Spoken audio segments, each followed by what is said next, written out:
Assalamualaikum warahmatullahi wabarakatuh. Nama saya Bima Wirdanata dari kelas 04 SMJP 035. Saya dari kelompok 2 ingin menjelaskan tentang kesehatan dan keselamatan kerja. Pengertian dari keselamatan dan kesehatan kerja itu sendiri, itu pertama ada keselamatan kerja. Keselamatan kerja merupakan aktivitas perlindungan karyawan secara menyeluruh. Artinya, perusahaan berusaha untuk menjaga sampai karyawan mendapat suatu kecelakaan pada saat menjalankan aktivitasnya. Sedangkan kesehatan kerja adalah upaya untuk menjaga agar karyawan tetap sehat selama bekerja. Artinya, jangan sampai kondisi lingkungan kerja akan membuat karyawan tidak sehat atau sakit. Di dalam pasal 46 ayat 1 Undang-Undang Nomor 13 Tahun 2003 dijelaskan bahwa setiap pekerja ataupun buruh memiliki hak untuk dapat memperoleh perlindungan atas keselamatan dan kesehatan kerja. Moral serta kesusilaan bahkan harus melindungi dan memperlakukan pekerja atau buruh sesuai dengan harkat martabat manusia yang sewajarnya. Sebagai upaya untuk melindungi keselamatan pekerja, guna mewujudkan produktivitas kerja yang maksimal, perlu diselenggarakan adanya upaya keselamatan dan kesehatan kerja. Dan perlindungan tersebut harus dilaksanakan sesuai dengan peraturan perundang-undangan yang berlaku di Indonesia. Asas keselamatan kerja tercantum dalam Kitab Undang-Undang Hukum Perdata dengan memuat ketentuan yang di dalamnya mewajibkan majikan mengatur dan memelihara ruangan, alat, dan peralatan di mana ia menyuruh melakukan pekerjaan dan mengadakan aturan-aturan serta memberi petunjuk sedemikian rupa hingga setiap pekerja atau buruh terlindungi dari bahaya yang dapat mengancam keselamatannya. Kesehatan kerja. Menurut Imam Supomo, yang dimaksud dengan kesehatan kerja adalah aturan-aturan dan usaha-usaha untuk menjaga buruh dari kejadian atau keadaan pemburuan yang dapat merugikan kesehatan atau kesusilaan karena seseorang itu telah melakukan atau karena ia melakukan pekerjaan dalam suatu hubungan kerja.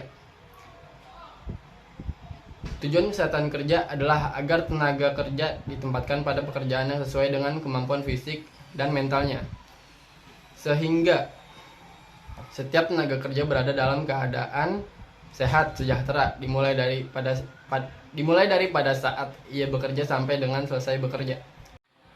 Tujuan dari kesehatan keselamatan kerja adalah yang pertama itu melindungi pekerja atau buruh dari resiko kecelakaan kerja. Yang kedua, meningkatkan derajat kesehatan pada pekerja atau buruh. Yang ketiga, agar pekerja atau buruh terjamin keselamatan dan kesehatan kerjanya. Untuk menjaga agar keselamatan kerja karyawan terjaga dan terjamin ada beberapa komponen yang perlu dilakukan, yaitu pertama itu ada tersedianya peralatan kerja yang memadai. Kedua, perawatan peralatan secara terus-menerus. Ketiga, kepatuhan karyawan. Keempat, prosedur kerja. Yang kelima, petunjuk kerja di setiap lokasi kerja. Sedangkan dalam hal kesehatan kerja, komponen yang perlu dilakukan adalah kondisi udara di ruangan, ventilasi ruangan, kebisingan, penerangan atau cahaya, tersedianya pembuangan kotoran limbah. Problema dalam keselamatan dan kesehatan kerja. Menurut pendapat Sudarmayanti, terdapat beberapa faktor sebagai penyebab terjadinya kecelakaan kerja, baik dari aspek penyakit akibat kerja maupun kecelakaan kerja.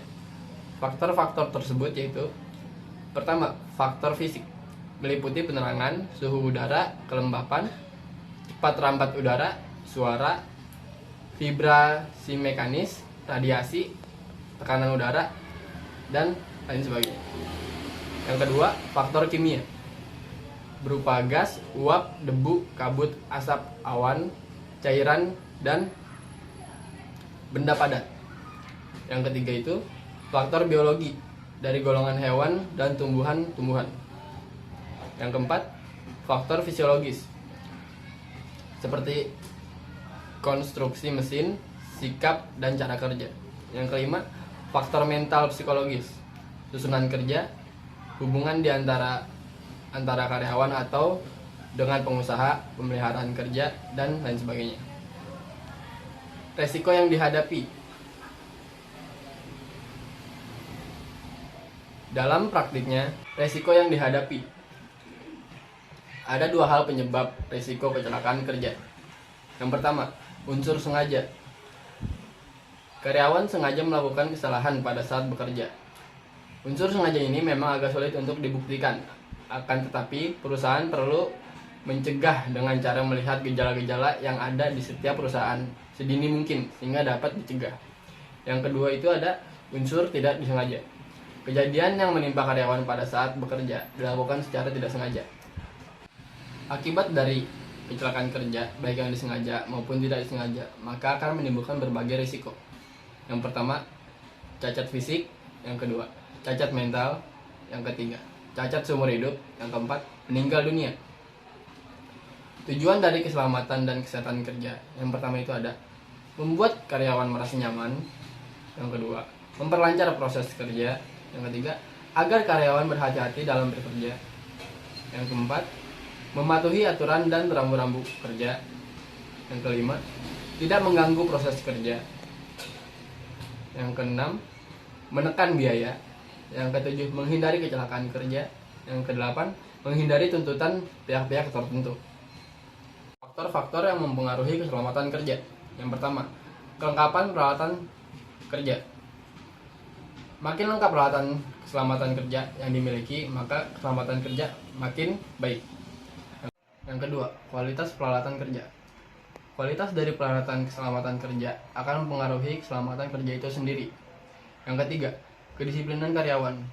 Karyawan yang kurang disiplin dalam menggunakan perlengkapan keselamatan kerja, maka keselamatan kerjanya makin tak terjamin. Penggunaan perlengkapan kerja sebaiknya dilakukan pengawasan untuk menghindari lupa dan kelalaian karyawan. Yang keempat, ketegasan pemimpin. Dalam hal ini, ketegasan pemimpin dalam menerapkan aturan penggunaan peralatan keselamatan kerja, di mana pimpinan yang tegas akan mempengaruhi karyawan untuk menggunakan perlengkapan keselamatan kerja. Demikian sebaliknya, jika pimpinan tidak tegas, maka karyawan banyak yang bertindak masa bodoh, akibatnya keselamatan kerjanya menjadi tidak terjamin. Yang kelima, semangat kerja.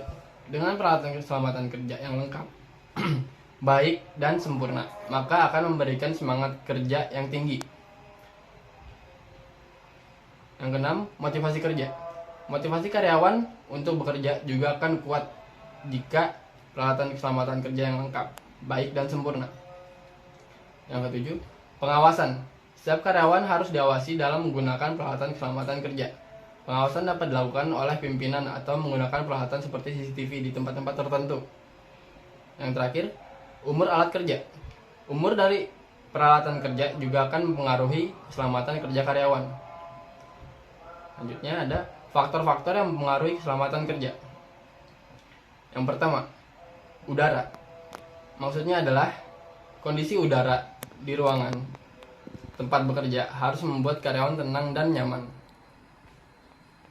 Yang kedua, cahaya. Kualitas cahaya di ruangan juga akan sangat mempengaruhi kesehatan karyawan. Yang ketiga, kebisingan. Artinya, suara yang ada dalam suatu ruangan atau lokasi bekerja. Ruangan yang terlalu berisik atau bising tentu akan mempengaruhi kualitas pendengaran. Untuk itu, perlu dibuatkan ruangan yang kedap suara atau disediakan penutup telinga sehingga pendengaran karyawan tidak terganggu. Yang keempat, aroma berbau. Untuk ruangan yang memiliki aroma yang kurang sedap, maka kesehatan akan sangat terganggu. Aroma yang dikeluarkan dari zat-zat tertentu yang membahayakan, misalnya zat kimia, akan mempengaruhi kesehatan karyawan. Oleh karena itu, perlu dipersiapkan masker agar terhindar dari bau yang kurang sedap atau membahayakan tersebut.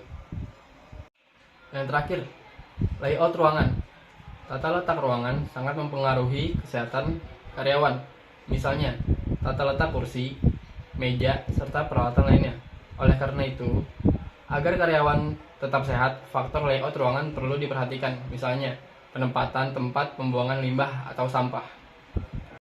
Sekian penjelasan tentang kesehatan dan keselamatan kerja dari saya. Kurang lebihnya mohon maaf. Assalamualaikum warahmatullahi wabarakatuh.